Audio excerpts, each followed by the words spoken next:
Hello and welcome to Cavs 13 News. I'm Tanner Glenn. International Programs and Services is continuing its traditions to honor the students within their programs. On Friday, December 2nd, the Office of International Programs and Services hosted the Global Gorilla Celebration in the Overman Student Center. This special celebration is put on at the end of each semester to honor international students who will be graduating, exchange students whose program is ending, those graduating from the intensive English programming, those graduating from domestic study abroad, and those who have completed the International Knowledge and Experience program. We spoke with Alexandre Laceda, international student from Brazil, and the graduate assistant for the International Office about what students should know about this celebration. It basically is an opportunity to promote a little bit of the international community we have on campus. So students might be interested in knowing that we support our international students here and we have celebrations for them when they graduate. Pittsburgh local restaurant Toast hosted its monthly tarot reading night this previous week. Christmas light decorations and hot foods aren't the only traditions being kept at Toast Cafe this season. They're also keeping their tradition of monthly tarot card readings. This event has been bringing fortunes to others for 2 years. Tarot readings are hosted by full-time Kansas State rehabilitation counselor and part-time diviner Amber Hames and her small-time business, Amber K. Intuitive Tarot. This hobby-turned-community outreach event has become a staple at Toast Restaurant. A tarot reading consists of a card reader taking the cards out from a deck at random and then interpreting to the client the meaning of the cards based on the questions asked. Once every 4 weeks, customers can come in to Toast, enjoy their food and beverages, and see what the cards have in store for them. For some, tarot reading can be intimidating and abstract. Amber shared with us how she tries to keep connections at the center of her readings. It's definitely something where, some people they need to be eased into it, and I think once they realize that it really is, it's much more similar to talk therapy than I think a lot of people realize. So it's really us creating a conversation. Readings, Amber says, can be a great way for couples, groups of friends, and families to get closer by sharing an introspective experience together. To the tarot community, taking the time to look inwards and reflect on one's own story can be very healing. Hames states that her profession as a counselor and her hobby as a card reader oftentimes cross over. Coming up, we have a look at sports, plus we recap this year's Gene DeGruson Memorial Lecture. That's next on Cavs 13. Looking for a Christ-centered sorority at Pitt State University? Gamma Alpha Lambda could be the place for you. GAL is an organization here on campus where college girls can join and just be a part of a community that loves Jesus. Gamma Alpha Lambda, or GAL, does not currently have a building, but is all about the community and the building of relationships. If you are interested in joining, find them on Gorilla Engage or Instagram at gal_PSU.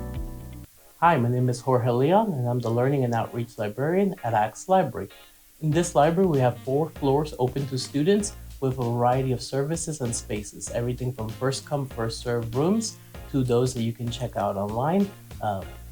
Books and access services are all on the 2nd and 3rd floor. Materials can be checked out on first, and access to partners such as the Writing Center and Student Success on the 1st level. We welcome and hope to see you here. Thank you. The men's basketball team has gotten off to a better start in the 2022 season compared to last year's team. Cavs 13 reporter Alex Perry has details on what's going on with this squad that makes them different from the previous season. A common theme across this whole team this season is new energy. With 10 new players and a new coaching staff, the vibe is different. And I asked junior transfer forwards Marquis English and Jeremy Shaw about what is different here compared to their old universities. The Pittsburgh State men's basketball team is already halfway through to matching their record from last year. They have been led by a lot of new blood coming in, with players like Albert McBride, Marquis English, and Jeremy Shaw providing important contributions to a team spearheaded by one of the few players from last year, Quentin Hardrick. Jeremy Shaw has been coming off the bench, providing important defense and energy, and he talked about how the team has been coming together over the season after the win against Lincoln on December 3rd. We're still trying to hit our full stride, but stuff we've been doing to get close together, as a team since we're all new, I mean, we all love each other already, but like since the summer, we've been like hanging out outside the basketball court to get close. Like we go to Coach Bosch's to swim over the summer a lot. I mean, we eat together a lot. We go to Guad's. This kind of our spot, really. And then we kind of, in the locker room, we do a lot of stuff together. We dance, we do a lot of things, listen to music, all types of stuff. Shaw's teammate, Marquis English, has been playing superbly this year as well. He talked about how good it feels to be playing in Pittsburgh yet again, as he says it feels like coming home. It's definitely been a different experience. I love it. I mean, just being back home, being from Pitt, it's just a lot of fun. I mean, just the guys that we have here on the team, it's just been a different kind of love that I've been coming here and being able to play basketball for Pitt State. It has been obvious to those paying attention that these guys are close and have been enjoying playing with each other and are having fun playing in John Lance Arena. The Gorillas are currently 4-5 and will be playing this Saturday against the University of Central Missouri Mules in John Lance Arena at 7:30 p.m. Back to you guys. We've heard about the men. Now let's recap the great start the women have had this 7-2, as they have done everything but dominate the game so far. They started with a win against Division I University of Missouri, Kansas City, and the Roos during an exhibition match. The Gorillas then competed in an invitational at Washburn University, beating Oklahoma Baptist, Southwestern Oklahoma, and Rockhurst University before falling to Southern Nazarene to finish it off. The Ladies have been hot since winning 5 of their last 6 games, all of which except one have been at home. They're currently 4-1 in conference play after their win at Central Oklahoma on Sunday the 11th and have only lost to Missouri Western in an overtime thriller here in the Jungle. The Gorillas are led in scoring by fifth-year Tristan Gegg, who currently has 167 points on the season, tying her for third in the MIAA up to this point. Alongside her in the Double G show is Karina Gerber, who, the designated paint scorer, sits at 6th in the MIAA in scoring with 154 points. She's also 5th in rebounding in the league with 78 on the season. The Gorillas will be back in action Saturday here in the Jungle. And if you can't make it to John Lance to watch the game, you can tune into ESPN 100.7 on the radio or tune into the MIAA network at miaaNetwork.com. There's a new trend in Kansas with its benefits and drawbacks. On September 1st, 2022, sports betting officially became legal for Kansas residents 21 or older. Pitt State student Nate Welton describes how he thinks it can help the state. On September 1st, 2022, sports betting officially became legal for Kansas residents 21 or older. Pitt student Nate Welton describes how he thinks it can help the state. I think it definitely provides an income to the state, and I mean it can provide a pastime for its citizens. There are many different sites and sportsbooks that can be used, such as FanDuel Sportsbook, MGM, DraftKings Sportsbook, and Caesars Sportsbook. Gambling is a high-risk, high-reward activity, so it is important to monitor yourself and not let it get too far out of control. It is very important to have some semblance of what you are getting yourself into before diving headfirst into betting on sports. Communication major Matthew Gilkey explains how you can be smarter before betting. If you're going to make a bet on any sport, please go look at stats, things that happened prior. Like say it's like week 12 in the NFL season, you're going to want to see what players have been doing all 12 of those weeks before you make a bet. The most important thing to remember when betting is to do so wisely. Gambling can become a serious addiction, so if you or any loved ones have or develop a gambling addiction, call 1-800-522-4700 for help. After the break, we get an update on the Irene Ransom Bradley School of Nursing, plus some Pitt State communication students got the opportunity to show their final projects at the Bicknell Center.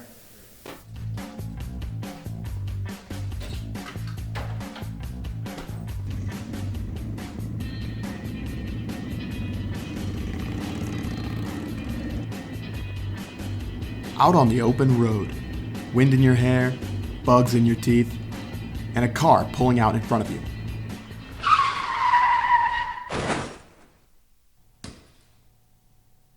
Accidents like this happen every day. And you want to make sure you're protected.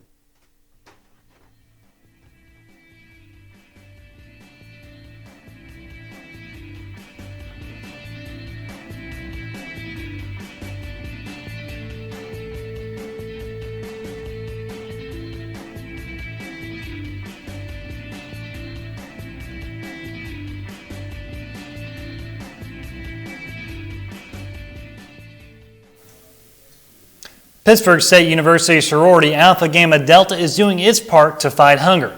They held an annual macaroni and cheese sale for Feeding America where college students and members of the community could buy a bowl for $3 or come back for unlimited refills at the price of $5. This event took place on October 26, and according to the main organizer, Chloe Griffin, AGD raised more than $2,000 for their national philanthropy, Feeding America. Today is our mac and cheese feed. Basically, we are set up all around campus raising money for Feeding America to fight hunger. It is our national philanthropy, so we're very excited to be able to do this for Pitt State students. It's our way to give back to the philanthropy that we love, but also feed a bunch of hungry kids. The Irene Ransom Bradley School of Nursing has been training up-and-coming medical professionals for more than 50 years. During this period of time, it has become the most accomplished nursing school in the Midwest. This building is currently under renovation. In addition to the renovation, construction of an $8 million, 10,000 square foot simulation hospital is being added on to the award-winning facility. Expected completion is estimated for the fall of 2023. To learn more about the student displacement this project has caused and how it is being managed, we hear more from senior nursing student Hannah Riles. It was really hard, especially for everyone. I mean, not even just the nursing students, but the staff, the other student body that's around here. Coming into the library where we're usually not at, I think it was really hard for everyone to kind of adjust to. With the displacement also comes excitement. Even though Riles is graduating, she's excited for the class below her and those to come. I'm really excited to walk through it when it's done and see all the renovations and stuff, but I'm also really excited for the junior class in the years to come to experience it and be able to work with all the new stuff. The Gene DeGruson Memorial Lecture was held in the basement of Axe Library this year. The topic, the Bender family crimes 150 years later. This lecture introduced a panel discussion with Max McCoy, Carol Stanton, Mike Wood, and Bob Miller. We spoke briefly with Max McCoy, an alumni at PSU, journalist at the Pittsburgh Morning Sun. He gives us a bit of background as to why this dark and peculiar story is still talked about today. The Bender family is one of the most iconic mysteries of the Old West. In 1873, 11 bodies were found in an orchard beside a cabin along the Osage Trail, and the family that owned the cabin, they left, they were gone. The Bender family, better known as the Bloody Benders, were a family of serial killers who lived in Labette County, Kansas between 1871 and 1872. This event was a major success with a total of 153 attendees, the most of any discussion held in the basement of Axe Library. Dr. Dan Shipp began his new job as the 10th president of Pittsburg State University in June this year. He came to PSU after serving as a vice chancellor for strategic initiatives and associate to the chancellor at the University of Nebraska Medical Center. Dr. Dan Shipp says one of his top priorities from this past 6 months has been getting to learn about campus culture through its students. You know, of course, there's a lot of things I don't know, so I'm really working hard, have been over this semester, to get to know our students in particular. So I think I'm now about 6 weeks into meeting with over 600 students. In addition to that, Dr. Shipp is looking to the future by conversing with PSU students to understand what we are doing well and what still needs work. Our gorillas here, from graduate students to undergraduate students, trying to get to know the institution and through their eyes what's really working. I call those pride points. And then maybe what are some pain points that we can all work on together to make the overall experience better for our students. With all that, Dr. Shipp adds on how he knows Pitt State was the right place for him and his family. I just have to say, it's been such a great landing in Pittsburgh because of people.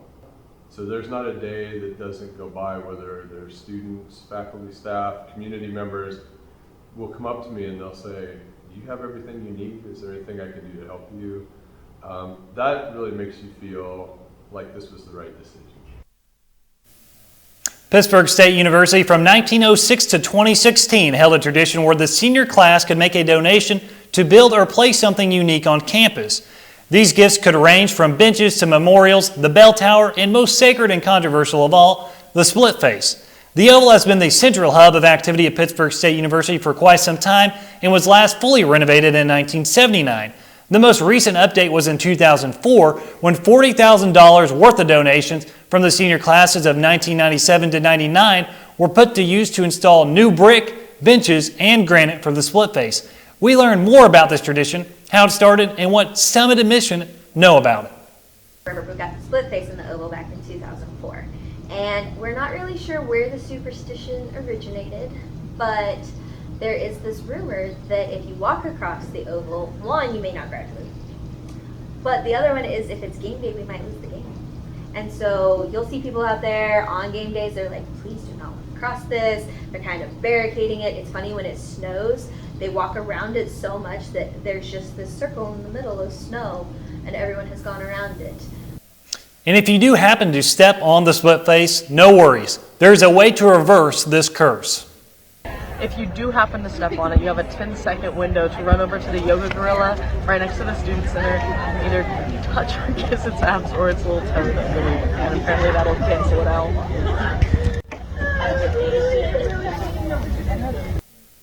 So if you ever find yourself in a situation where you happen to have misstepped, follow these guidelines and that'll ensure your education and our sports teams stay on track.